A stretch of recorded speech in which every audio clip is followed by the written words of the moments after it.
बढ़ते अपराध पर पोस्टर वॉर शुरू हो गया है। दिल्ली की सड़कों पर पोस्टर्स लगाए गए हैं और उनमें लिखा गया कि दिल्ली गैंगस्टर्स की राजधानी है। पोस्टर में किसी व्यक्ति या संगठन का नाम लिखा नहीं गया है, लेकिन पोस्टर वॉर शुरू हो गया है। जिस तरह की खबरें जो हैं अपराध से जुड़ी हुई सामने आ रही हैं, उसके बाद ये पोस्टर वॉर शुरू हुआ है, जिसमें पोस्टर्स लगाकर ये कहा गया कि दिल्ली गैंगस्टर्स की राजधानी बनती जा रही है।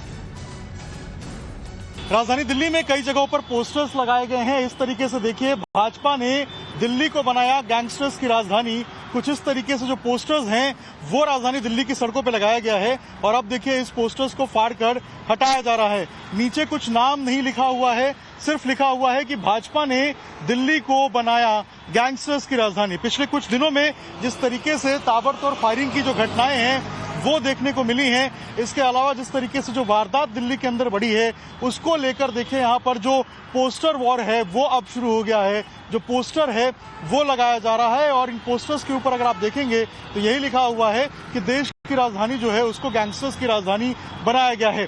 अब जो है यहाँ पर जो पोस्टर्स हैं उनको हटाने का काम शुरू कर दिया गया है। यहाँ पर देखिए आपको दिखेगा कि किस तरीके से जो पोस्टर्स लगे हुए थे अब उनको यहाँ पर फाड़ कर हटाया जा रहा है। ये पोस्टर्स कब लगे थे ये अब तक किसी को नहीं पता। नीचे अगर आप देखेंगे तो पोस्टर्स के ऊपर किसी का नाम या एड्रेस भी नहीं लिखा हुआ है कि ये पोस्टर किसने लगाया है, कब लगाया गया है। लेकिन इस तरीके से जो पोस्टर लगाया गया है, इस पोस्टर के ऊपर साफ तौर पे अगर आप देखेंगे, आईटीओ पे हम खड़े हैं अभी, इस आईटीओ के ऊपर आप देखेंगे हर जगह पर, अगर मैं इस तरफ लेफ्ट की बात करूं तो सामने लगा हुआ है। इसके अलावा इधर भी देखिए, सामने अगर मैं दिखाना चाहूं आपको तो यहाँ भी आप देखेंगे अगर, तो यहाँ भी जो है वो बिल्कुल इसी तरीके से लिखा हुआ है कि भाजपा ने दिल्ली को बनाया है गैंगस्टर्स की राजधानी। और इस तरीके से देखिए यहाँ पर तमाम जगहों पर आईटीओ पर जो पोस्टर हैं वो अब लगे